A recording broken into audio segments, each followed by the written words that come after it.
படம் தி அன்டேம்டு. இது ரொம்ப வித்தியாசமான சஸ்பென்ஸ் த்ரில்லர். 3 டிஃப்ரெண்டான லைஃப் ஸ்டைலில் வாழ்ந்துருக்கிற 3 பேருக்கு அங்கே செக்ஷுவல் லைஃப்பில் சாட்டிஸ்ஃபேக்ஷன் கிடையாது. அப்படி இருக்கும்போது விண்வெளியிலிருந்து ஒரு வித்தியாசமான ஏலியன் வருது. இது மனிதர்களுக்கு அவங்க தேவையான செக்ஷுவல் ப்ரெஷரை தருது. இதனால் அந்த 3 பேருமே அந்த ஏலியனை தேடி போகிறாங்க. இதுக்கப்புறம் அந்த 3 பேருக்கு என்னதான் ஆச்சு, அந்த ஏலியன் மனிதர்களை வச்சு என்னெல்லாம் பண்ணுது, இதை சொல்கிற ஒரு படம் தான் தி அன்டேம்டு. சீரியஸ்லி இது ரொம்ப வீடான ஒரு மூவி. சொல்லப்போனால் இந்த படம் நிறைய பேர் பிடிக்குமான்னு கூட தெரில. பட் ஒரு வித்தியாசமான படம் பார்த்த ஃபீலை கண்டிப்பாக இந்த படம் கொடுக்கும். சரி, இப்போ வாங்க தி அன்டேம்டுங்கிற இந்த கதைக்குள்ள போகலாம். படத்தோட ஸ்டார்டிங்கே விண்வெளியில் ஒரு கல்லை அமைக்கிறாங்க. அது பார்த்தா பூமியை நோக்கி மெதுவாக வந்துட்டுருக்கு. கட் பண்ண இது நடந்து ஸ்லாக்கு கழிச்சு பார்த்தா வெரானிக்கான ஒரு பொண்ணு ஒரு ரூமில் நேக்கடாக இருப்பா. அந்த ரூமுக்குள்ளே வித்தியாசமாக ஒரு கிரீச்சர் இருக்குது. அது பார்க்கறதுக்கு ஆக்டோபஸ் மாதிரி இல்லாமல் வேறு மாதிரி கிரீச்சராக இருக்குது. இதை தான் நம்ம படத்தை ஸ்டார்டிங்கில் பார்த்துருப்போம். விண்வெளிலேருந்து ஒரு கல் வந்துச்சுல, அது கூட சேர்ந்து ஏலியன் வந்திருக்கும். இதோட வேலையே ஒவ்வொரு உயிரினத்துக்கும் ஒரு செக்ஷுவல் ப்ரெஷர் கொடுக்கறது தான்.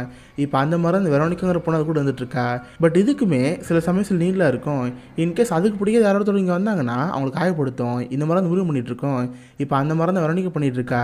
இதுக்கு அந்த வெரோனிக்கா பிடிக்கிற போல் லைட்டாக காயப்படுத்திடுமா. வெளியே பார்த்தா ஒரு வயசான பாடி தான் இருக்கிற மாதிரி இருக்கும். வெரோனிக்கா டைம் முடிஞ்சிருச்சு, சீக்கிரம் வெளியே வான்னு சொல்கிறப்ப அந்த பொண்ணு வெளியே வருவா. பார்த்தா விடுப்பில் ஒரு காயமாக இருக்கும்.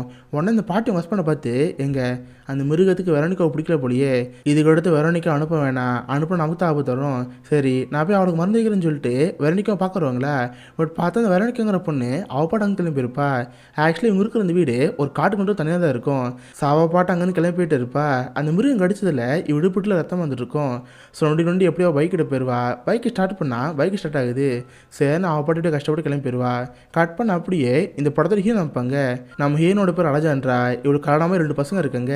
பட் இப்போ வரைக்கும் செக்ஷுவல் லைஃப்பில் ஒரு சாட்டிஸ்ஃபேக்ஷன் கிடைக்க முடியுது. காலைல கூட உங்கள் ஹஸ்பண்டாக கூட ஒன்றா இருப்பார். அவளுக்கு அது பிடிக்காது. அவள் படிச்சுட்டு பாத்ரூம்குள்ளே போயிடுவா. ஹஸ்பண்ட் கூட பண்ணது பிடிக்காம அவளுக்குள்ள மேஷஸ்லாம் பண்ணிகிட்டு இருப்பா. பட் அப்போட அவளை ஒழுங்காக பண்ண முடியல. வெளியே இருக்கிற பசங்களாம், அம்மா இந்த மாதிரி தம்பி சாக்லேட் சாப்பிடக்கூடாதுல்ல, சாக்லேட் சாப்பிட்டு அவன் ஃபேஸில் அலர்ஜி ஆயிடுச்சு, வந்து பாருமான்னு சொல்கிறப்ப இவங்களுக்கு கோவம் வரும். சரின்னு குளிச்சு முடிச்சுட்டு அவங்க ஹஸ்பண்ட் வேலைக்கு தான் இருக்காங்க. அவங்க ஹஸ்பண்டோட பேர் ஏஞ்சல். ஒரு கன்ஸ்ட்ரக்ஷன் கம்பெனியில் சிவில் இன்ஜின் வேலை பார்த்துட்டு இருக்கான். அவன் பாட்டு சாப்பிட்டுட்டு இருக்கிறப்ப அப்போ தான் குழந்தை பார்ப்பாங்க. அவனுக்கு பார்த்தா சாக்லேட்னு அலர்ஜி. பட் அதை சாப்பிட்டு போட்டு மூஞ்சி போல ராஷஸாக இருக்கும். எங்கள் பையனுக்கு உடம்பு சரியில்லையே, போகிறப்ப ஹாஸ்பிட்டல் கூட்டி போகிறேன்னு கேட்டால், போ என்னால் முடியாது, எனக்கு அர்ஜென்ட்டாக வேலை இருக்குது, நீ வேணால் ஹாஸ்பிட்டல் கூட்டி போ, உன் தம்பி தான் டாக்டராக இருக்கான், அவன்கிட்ட போய் காட்டுன்னு சொல்கிறப்ப இவளுக்கு ஒரு மாதிரி இருக்கும். இன்னொரு பண்ணி சும்மா இல்லாமல் பாலை கொட்டுறது சாப்பிட கொட்டுறது பண்ணிகிட்டு இருக்கான். இதெல்லாம் பார்த்து குழந்தை வரும். சரி, இவங்க பாட்டு அவங்க பையனை கூட்டி போகிறா இருக்காங்க. இப்போ இந்த பக்கம் ஹஸ்பண்ட் இருக்கால, பையனை கூட ஹாஸ்பிட்டல் கூட்டி போகாமல் பிஸியாக வேலை பார்ப்போன்னு பார்த்துட்டு இருப்போம். பட் அந்த மாதிரிலாம் பண்ணாமல் ஜாலியாக விளாண்டுட்டு இருக்கான். அவன் கூட ஒரு கோவர் கட்டிருப்பான். 2 பேரும் அடித்து பிடிச்சி மண்ணில் விட்டுட்டு இருப்பாங்க.